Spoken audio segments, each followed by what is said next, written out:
So now we're visiting with Niki Thornton. Niki is a wonderful asset to the White Lake Presbyterian Church family. Niki, tell me a little bit about yourself and your family. Okay. I am perpetually 39 years old. I am a wife and mother to two teenagers. Yeah. They're a handful. They're wonderful until they're not. I have a 16-year-old daughter and a 13-year-old son. They keep me busy. I try to be involved with their school and extracurricular activities.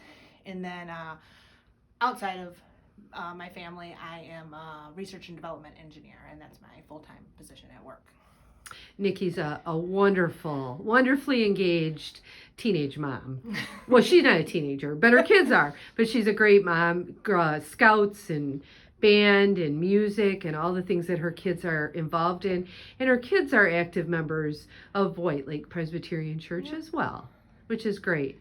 So I know your story, but I'd love for you to share the story of you finding White Lake Presbyterian Church, how you came to be here. Okay, well, I was living over in Dearborn Heights, and I went to Garden City Presbyterian Church, and I had been there for many years. That was where my husband and I got married, where the children were baptized.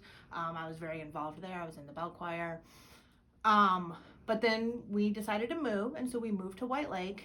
And at the beginning, I was still going to church in Garden City. So we would drive about an hour, go to church, and then drive an hour home. And that got difficult after a while. So we were thinking about, changing churches and stuff.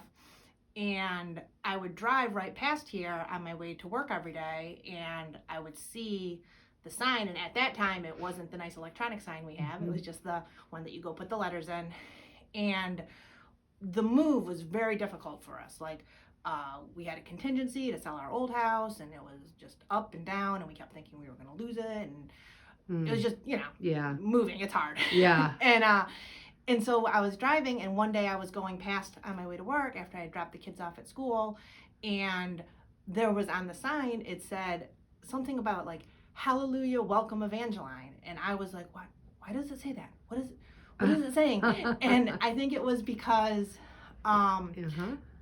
where we had lived, our street was Evangeline. And so I felt like it was talking to me, saying, welcome our family from Evangeline to moving to White Lake. But really at the time, it was the pastor had a baby, and that was what they had named her.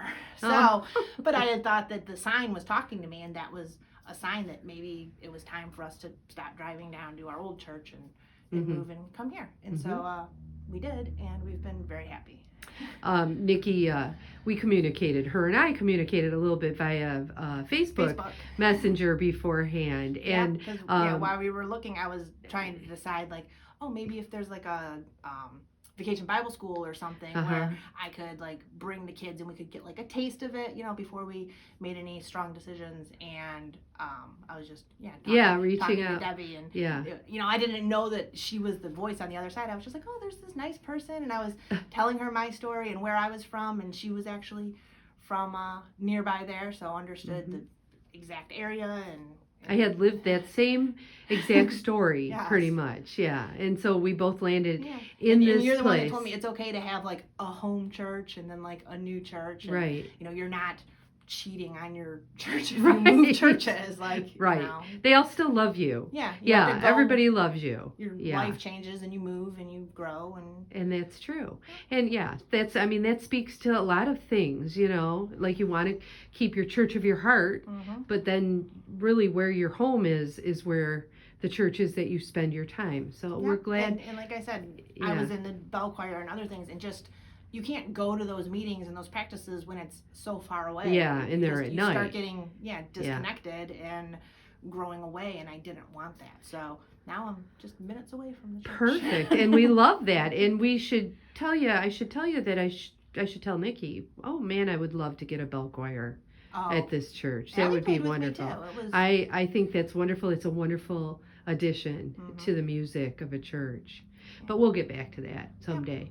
But so also I wanted to ask you, Niki has taken on a leadership role around here, of which we love very much. And I want you to just tell me about a little bit about not only the leadership role, but other things that you've been involved in with White Lake Presbyterian. Okay, well, since I came here at my old church, I was on the deacons, and then when I came here, there was an opening on the session, and they had asked me a couple of times if I would like to be on the session, and I just kept saying, oh, I'm too busy with marching band, or I'm too busy with scouts, or I'm too busy with this.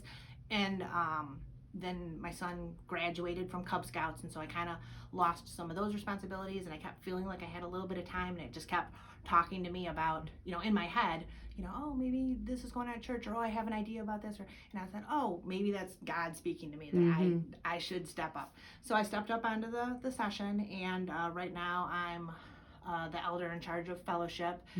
Been difficult this last year, but we're starting to get some things going. We have a movie night planned. We're trying to do some things to get people together. It's so nice being together in worship now, but hopefully being able to be together outside of worship and do some fun things and just let people get those connections that Absolutely. And she's very good at it. She's what do they call it? I can't think of the word, but a wonderful hostess.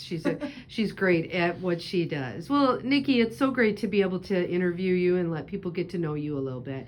As much as we know you, they will love you just as much. Thanks, Niki. Thank you.